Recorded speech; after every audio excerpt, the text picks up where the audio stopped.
ज्ञानेश्वर महाराज की जय, जगद्गुरु तुकाराम महाराज की जय, शांती ब्रह्म एकनाथ महाराज की जय, सद्गुरु सच्चिदानंद बापू महाराज की जय, सद्गुरु सच्चिदानंद नाना महाराज की जय, सद्गुरु सच्चिदानंद पांडुरंग दादा महाराज की जय, अवधूत चिंतन श्री गुरुदेव दत्त गोपाल कृष्ण भगवान की जय.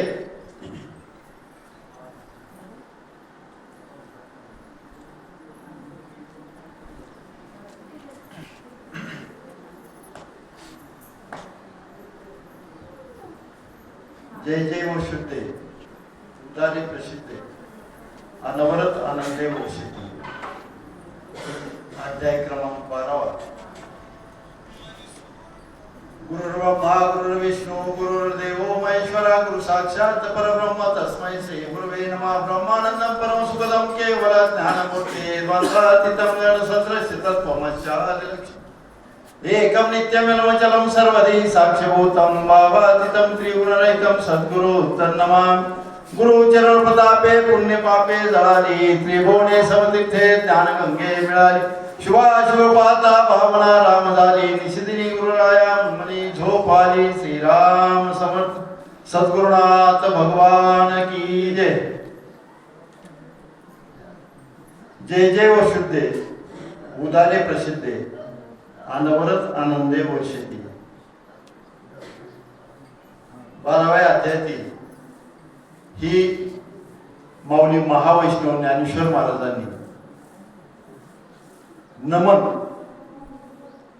माऊलीचं प्रत्येक अध्यायाच्या सुरुवातीला माऊलींनी नमन केलं. तसं जर पाहिलं आपण ज्ञानेश्वरी जर सूक्ष्म पाहिली तर 13 अध्याय सुरू होण्या अगोदर श्रीमंत निवृत्ती दादांचं स्मरण करून ज्याचं काही रूपक करता येईल त्या वेगवेगळ्या रूपकांनी माऊली महावैष्णव ज्ञानेश्वर महाराजांनी सद्गुरूंचं वर्णन केलं. अगदी वेगवेगळे रूपक साधे असे रूपक करून आणि 5 अध्यायात फक्त श्लोक आहे. सुरुवात होताना 5 अध्याय श्लोक आहे. या ठिकाणी आता फक्त 15 मिनिटाचा वेळ आहे. बघा कसं असतंय आखरून टाकूस तो लगेच उचलायचं म्हणल्यावर थोडस काय पण बसून दिलं नाही लगेच असं होतं. असं संयोजकाचं नियोजन असतं. एक जबाबदारी म्हणून आणि सेवा करायची संधी बर कुठं करावं सेवा तरी कुठे करावं हा विषय मांडता कुठं असो. प्रत्येक वर्षाप्रमाणे चालू असलेला हा सद्गुरु सच्चिदानंद पूज्य श्री दादांचा 15वा पुण्यतिथीचा सोहळा अगदी संपन्नपूर्वक अगदी आनंदात सगळ्यांच्या उपस्थितीत संपन्न होतो. जेव्हापासून आम्ही पारगावला यायला लागलो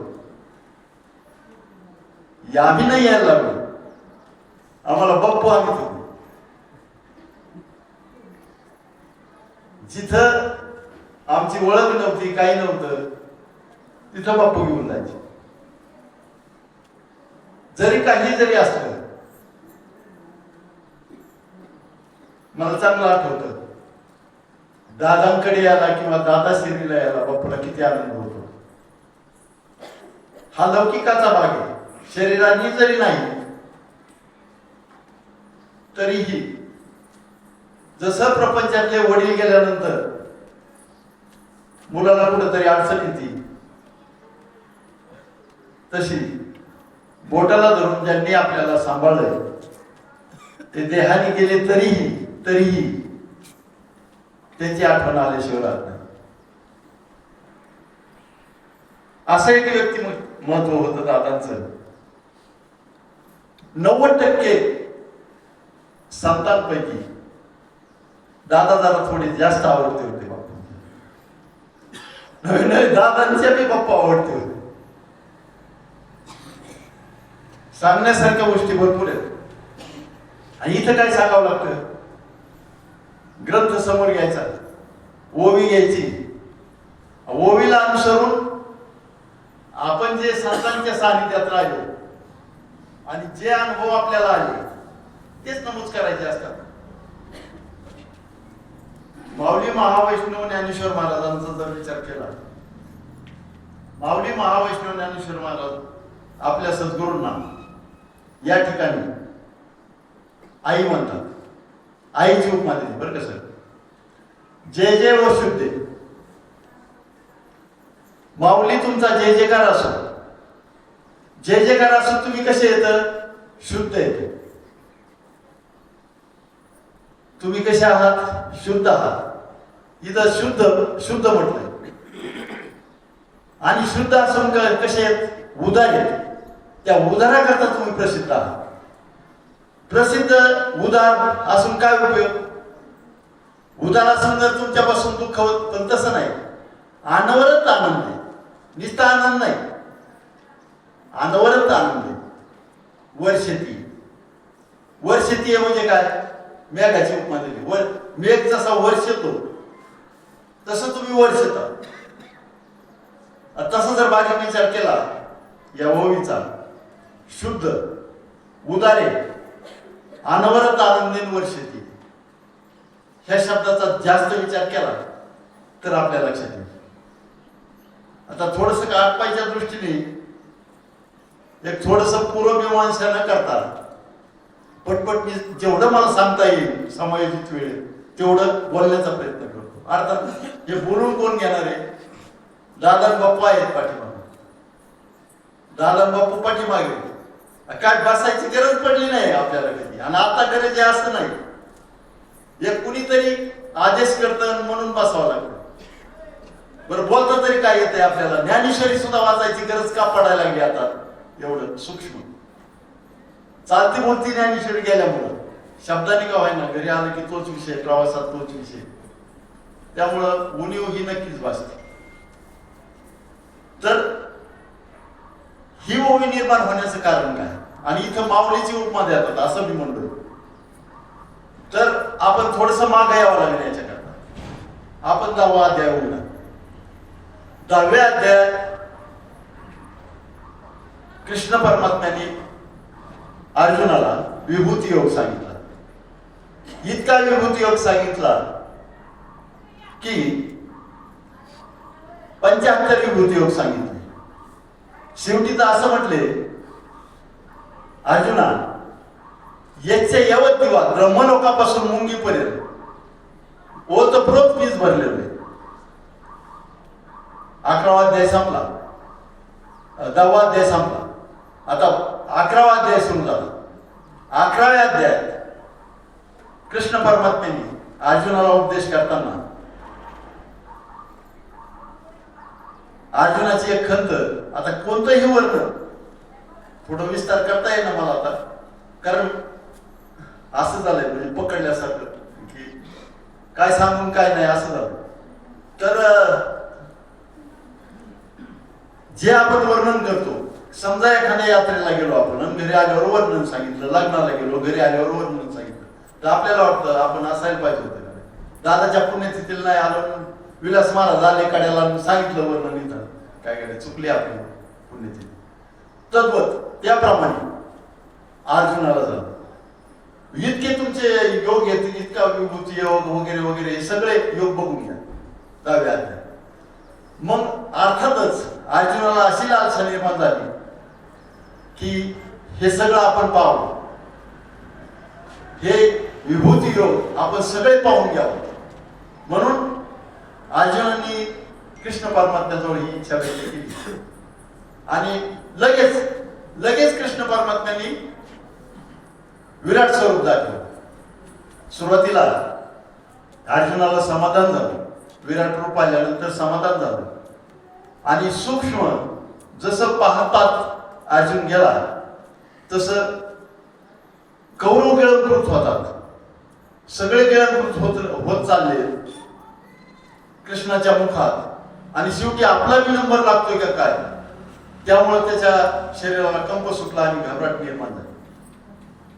घबराट निर्माण झाली, इतकी घबराट निर्माण झाली की कृष्ण परमात्म्याला अर्जुन म्हणतात की कृष्णा थांबव, कृष्णा हे स्वरूप थांबव. मग कृष्ण परमात्मा चिडून म्हणतात अर्जुनाला, काय मेनसीच गावंडी आहे,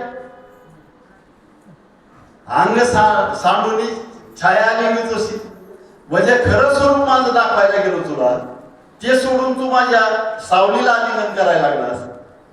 हे बंद कर, बंद कर. लगेच बंद केलं. हे माऊली महावैष्णव ज्ञानेश्वर महाराजांच्या लक्षात आलं आणि 12व्या अध्यायाची सुरुवात झाली. मग इथं ह्या गुरु शिष्याच्या नात्याला, ह्या भक्त शिष्याच्या नात्याला काय उपमा द्यावी म्हणून माऊली महावैष्णव ज्ञानेश्वर महाराज जे जे वशुद्धे उदारे प्रसिद्धे अनवरत आनंदे वर्षेती, हे आतापर्यंत वर्णन सगळं याच्यात बसलं. हीच उपमा योग्य वाटली, आईची उपमा योग्य वाटली. बरं, आईचीच उपमा योग्य का वाटली? सगळ्यांना माहितीये, आई बाळाला काय स्नान घालणं, त्याला काजळ लावणं, काळा असो बेंद्रा असो मुलगा, त्याचं वर्णन, त्याच्या पायात काय घालणं, कानात घालणं, हातात घालणं, हे सगळं आई बाळाला रंगवते. त्याला काय कळतं का? ते नाही कळत, पण तरी सुद्धा आईच्या समाधान करतात ते तसं तत्व. त्याप्रमाणे ही सद्गुरु रूपी आई कुंडलिनीच्या मांडीवर घेतली, जीवनकलेचे दूध पाजती. म्हणून माऊली महावैष्णव ज्ञानेश्वर महाराज म्हणतात, म्हणून आईची उपमा दिली या ठिकाणी. ओबीला आपल्या सुरत व्हायची आहे. तर पुढं एकनाथ महाराज एक ठिकाणी काय म्हणतात की जी आई आपल्याला जन्म देते ती सावत्र आई, जी आई आपल्याला बोध करते ती आपली सख्खी आई. भागवताचा कुठतरी विषय आलाय हा. तर तसं का? तर लक्षात घ्या, जी आपली आई आपल्याला जन्म देते ती उदरातून बाहेर काढते, आपल्या उदराच्या बाहेर काढते, म्हणजे जन्म देते. आणि ही सद्गुरु रूपी आई आपल्याला उदरात घेते, अर्थात स्वस्वरूपाची प्राप्ती करून देते. आता इथं शुद्धचा जर अर्थ पाहिला आपण, शुद्ध म्हणजे काय? शब्दकोशात जर याचा अर्थ पाहिला ना, शुद्ध म्हणजे पवित्र. मला पवित्र अर्थ आढळला. आता एका शब्दाचा अर्थ शोधावा लागला ना याकरता. शुद्धचा अर्थ पवित्र. पवित्र म्हणजे काय? पवित्र काय असतं? आत्मस्वरूप, परमात्म प्राप्ती, सद्गुरु, याच्याशिवाय काहीच पवित्र नाही, असा अध्यात्म सांगता. पवित्र दुसरं काहीच नाही. म्हणून माऊली महावैष्णव ज्ञानेश्वर महाराजाला सुचलं की या ठिकाणी आईची उपमा देऊन जे जे शुद्ध. आता शुद्ध कसं? इथं शुद्ध म्हटलंय. तुम्ही म्हणाल शुद्ध म्हणजे काय? सद्गुरु शुद्ध आहेत का? फक्त एकच शुद्धच पाहू आपण, कारण थोडाच वेळ राहिला, 3 मिनिटं अजून. तुम्ही म्हणाल बाकीच्या गोष्टी शुद्ध येतात, याला कसं काय शुद्ध म्हणता तुम्ही सद्गुरूला? तर तसा विचार करणं आपल्याला मग गरजेचं पडेल ना. जगात काय काय शुद्ध सांगितलं शास्त्राने? शास्त्राने जगात शुद्ध सांगितलं काशी क्षेत्र शुद्ध सांगितलं. नंतर दुसरं काय शुद्ध सांगितलं? काशी क्षेत्र, गंगा पवित्र सांगितलं, शुद्ध सांगितलं. गंगा एक शुद्ध सांगितली. आणि तिसरं हिमालय एक पवित्र सांगितलं. शास्त्र जर पाहिलं आपण तर ह्या 3 गोष्टी पवित्र सांगितल्या. मग इथं संतांची शुद्धता का? तर आपण थोडासा विचार करू. प्रथम काशी शुद्ध का सांगितलं? काशीचं असं महात्म्य आहे, काशीत जर मेलं, समर्पित केलं, जीव जर काशीत गेला तर तो मोक्ष रूपाला प्राप्त होतो असं शास्त्र सांगतं. पण काशी होय की परी व्याचावे लागे शरीर ते गावी. तिथं शरीर द्यावं लागतं, म्हणजे मारावं लागतं, काशीत मारावं लागतं. त्यावेळेस जीवाला मोक्ष मिळतो. अर्थात मेल्यानंतर मोक्ष मिळतो जीवाला. आता सुरुवात झाली आपल्या मुलीची. मेल्यानंतर मोक्ष मिळतो जीवाला. आणि ती व्यक्ती मेल्यानंतर गेल्यानंतर काशी विश्वेश्वर मरणाऱ्याच्या कानात तारक मंत्राचा उपदेश करतात आणि नंतर त्याला मोक्ष मिळतो असं शास्त्र सांगतं.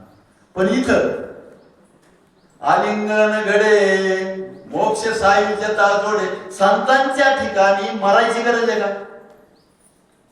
सगळे अनुभवी संत आहेत माझ्या पुढे बसले, मरावंच लागत का? आलिंगन घडलं तरी मोक्ष सायुज्यता. आमचे सद्गुरू सायुज्यता मोक्ष देतात. सायुज्यता मोक्षाबद्दल नाही बोलत मी, त्याच्यात संपून जाईल माझं 3 मिनिट. मोक्ष सायुज्यता तसं मग काशी पवित्र आहे का?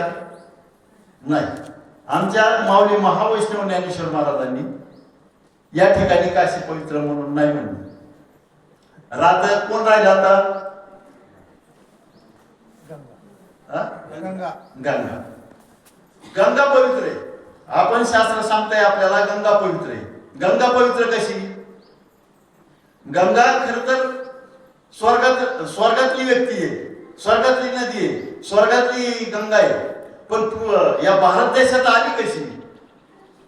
थोडस मागवळून जर पाहिलं गंगेचा इतिहास जर मागवळून पाहिला आपण, तर राजा भागीरथी राजाने गंगेला विनंती केली पृथ्वी तलावर येऊन, तर गंगा कबूल व्हायना भारत देशात यायला.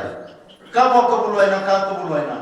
तर गंगेने अशी खंत व्यक्त केली की सगळे पापी माझ्यात स्नान करतील आणि आम्ही पापी नदी म्हणून मला ओळखल्या जाईल, त्यामुळे मी यायला तयार नाही. तर भागीरथी राजाने असा वर दिला गंगेला की तू जर भारतात आली, जर दिन दुबळे कुणी काष्ट पापी अनेक अशांनी जरी तुझ्या स्नान केलं तरी तुम्ही ज्या वेळेस गंगा ज्या वेळेस संतांच्या चरणाला स्पर्श होईल गंगेचा, त्यावेळेस पुन्हा पूर्वत तुमचं येईल. तुमचं गंगेचं पावित्र्यता पूर्ववत होईल अशी एक आपल्याला कल्पना येते. कसं थोडक्यात उदाहरण पाहायचं झालं तर विठ्ठल कशामुळं पंढरपुरात आले? त्या नारणार काढणं कोण? भक्त पुंडलिक. वा, भक्त पुंडलिकामुळे आली याची सगळी आख्यायिका सांगत बसत नाही मी आता. तर आईची सेवा करता करता एक दिवस दंडकारण्यात आताच पंढरपूर त्या ठिकाणी भक्त पुंडलिकाचा मुक्काम झाला. मुक्काम झाला असताना ह्या काळ्या कुट्ट मलिन स्त्रिया पुंडलिकाच्या समोरून कुकुट स्वामीच्या दर्शनाकरता गेल्या. कुकुट स्वामीचं दर्शन करून परत आल्या आणि एकदम परत स्वच्छ रूप, एकदम लावण्य सुंदर स्त्रिया दिसल्या. भक्त पुंडलिकाला आश्चर्य वाटलं. राहावं त्यांना, अरे तुम्ही आता वेश तुमचा कसा होता ना आता एवढ्या शुद्ध कशा? तर त्यांनी पुंडलिकाला समजून सांगितलं, तुझ्यासारखे पापी आमच्या स्नान करतात म्हणून आमचा हा असा अवतार होतो, आणि ज्यावेळेस आम्ही संतांचं दर्शन घेऊ त्यावेळेस आम्ही एवढ्या स्वच्छ होऊन परत जातो. पुंडलिकाला राग आला अर्थातच. माझ्यासारखा पापी कसं काय म्हणतात? अरे राजा, तू पुण्य करायला चाललास, स्वर्ग पापात्मके पुण्य झाले याप्रमाणे पुण्य करायला चाललास, पण तुझ्या हातून पाप होतंय. त्यांनी विचार केला, पुढे आई वडिलांची सेवा केली, तो भाग तुम्हाला सगळ्याला लक्षात सांगायचं मला याकरता की गंगेची